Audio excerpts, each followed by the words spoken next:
Hello, YouTube. It's me, John Avenger, once again, and welcome to Movies That Start with Vowels Month. This whole month, I'm going to be reviewing movies with the letters A, E, I, O, U, and sometimes Y, just in case. And first, I'm going to start with a comedy from 2001, produced by the USA Network. And it is an R-rated comedy that I enjoyed. I saw last year for the very first time that I think is extremely underrated. One Night at McCool's, the letter O for this one. Yeah, this has a really good cast. I really dug the humor of the movie. It wasn't just fart jokes for 2 hours. And it has one of the most beautiful women I have ever seen in my life, Liv freaking Tyler.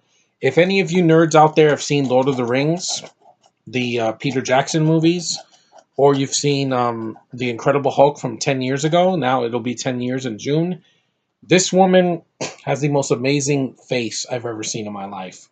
Basically, she plays a manipulative but very sexy woman that three guys are in love with her.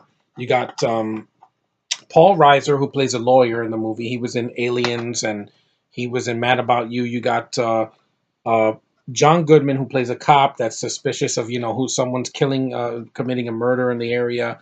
And you have Matt Dillon, who's way more likable here than he was in something. There's something about Mary, which I can't review yet because it's not a vowel. But yeah, I think this film is really overlooked. Like it did, a lot for me. The plot was actually really interesting.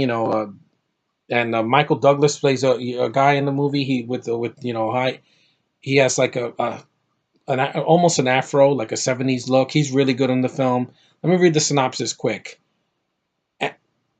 And after just one night at McCool's, she's the only thing three unsuspecting men can think about. There's the bartender who was working that night, when there was a guy shooting in the bar. There's the lawyer who stayed past closing time, which is, Paul Reiser. Then there's the cop who showed up to investigate the crime scene.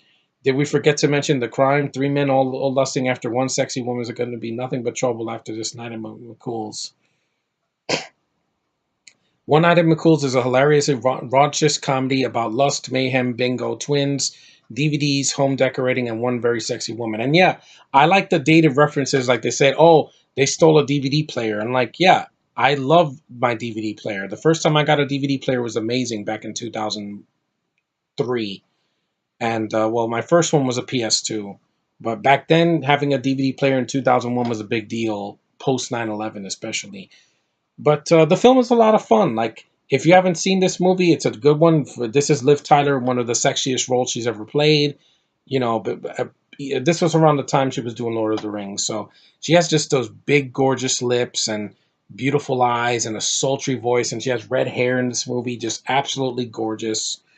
I could understand why the movie made me laugh. There's a scene where Paul Reiser dresses up in BDSM, and no, it's not 50 Shades of Grey, I promise. There's one scene with Liv Tyler, spanking him, but it's very short. It's not 5 minutes long, like 50 Shades Darker. And the cop sees him and he's like, "But I'm not gay." But I was like, "That's funny." And there's a shootout scene where John Goodman is shooting at one of the guys, like out the window, and they play YMCA. I'm like, I love that song, and it makes the scene better because it makes it lightens the mood. This movie's not a dark comedy. It's a pretty like a crime comedy, but it made me laugh. Bandit, I didn't care for because it was the same premise pretty much, except that this is a murder in with three guys after the same woman, and that was two guys with the same woman. And Kate Blanchett annoyed me. Here, Liv Tyler didn't annoy me, and she plays this role very well. She has to be a sexy redheaded chick, and that's what she had to do. That is manipulative, but you still like her. She's not like a complete bitch, so I can at least say that. And there's a lot of scenes. The ending of the movie was kind of dark, but it kind of came out of nowhere. But it didn't ruin my time. I'm not going to spoil it because in case you want to see it. The cast as well, they earn on a joke. The movie is very fast paced. It's only 93 minutes, so it's not 2 hours like comedies from now where they stretch out scenes for way too long, or they run a joke into the ground. And I know exactly what that feels like. I've seen some terrible comedies like The Change Up or Ride Along or freaking The Horrible Bosses. No, I'd rather watch this. because this made me laugh. I smiled. I love Liv Tyler in this role. I like the guys in the movie. You know, they really try. Paul, there are problems. You know, like some of the jokes don't work. I mean, they're kind of dated, but and some of the and, the film does look like a film from the early 2000s, which is not a big fault. I mean, it is an old movie. It's from 2001, so it's about 17 years old now. But other than that, it's a decent film. I didn't hate it. I know a lot of critics said it was terrible. This movie should have been blown. It should have been, buried and alive. It's not funny. It's flat. I'm like, no. If you go in with an open mind and you want to just see Liv Tyler play a different character from Arwen in Lord of the Rings, or Betty Ross in Incredible Hulk, and you get to see her as somebody manipulative, so she's not all good, but she's not the straight up villain in the movie. It works. I think the cast is in on the joke. They're playing it straight. They're not trying to be over the top. And there's some scenes with John Goodman that made me laugh, because Goodman, just, I love when he yells. That man is golden. Like in The Big Lebowski and the Flintstones movie, just I love hearing John Goodman yell. Like, do you see what happens, Larry, when you fuck a stranger in the ass? I'm like, the guy's on fire. Like, John Goodman has always been a good actor, and I love seeing him in anything. And yeah, it's a good movie. There are some casualties in the movie, but I'm not going to say which one. And you get to see Liv Tyler with red hair, and she's beautiful. And the film is not a lie. One night at McCool's, all these guys spend the night at McCool's in the bar, and you see three different stories from their point of view, which is interesting to me. It's not just a slapstick comedy or fart jokes or freaking sex jokes, talking about badges and BJs and all that. We get it, okay? Back then, they actually tried a little bit, even when the movies were underlooked. Uh, Harold Zwart directed the movie. I know I've heard that name before. He's done other stuff that I think he did the Pink Panther, and I think he did. Yeah, he's the same director that did the Moral Instruments. This is way better. This is shorter. It's not painfully. It doesn't have painful dialogue.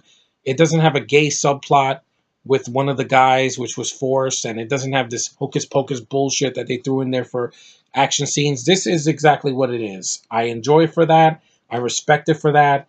And the writers, actually, Michael Douglas produced the movie, so it looks pretty good for what it is. And the writing wasn't awful. I've seen way worse. Like, I've seen comedies where I didn't laugh once. I didn't even smile. Ride Along was one of those. I was like, as soon as Kevin Hart showed up on screen, I wanted to just punch him in the face. But this, no. The cast tried. It had some valiant effort, and I think it's very overlooked.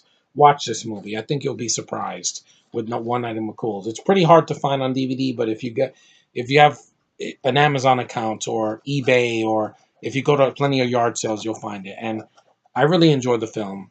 My first movie I'm reviewing in 2018, so I like One Night in McCool's. I think it's very underrated, overlooked, and it's at least worth one watch. I don't think it would kill you. But anyway, thanks for watching, guys. I'm glad you enjoyed my DVD and Blu-ray update from December. All the stuff that I got then. I'm enjoying 2018 so far. So one day down, 364 to go. And stay tuned for more movies with letters that start with vowels. So see you guys in the next one. Take it easy. Peace.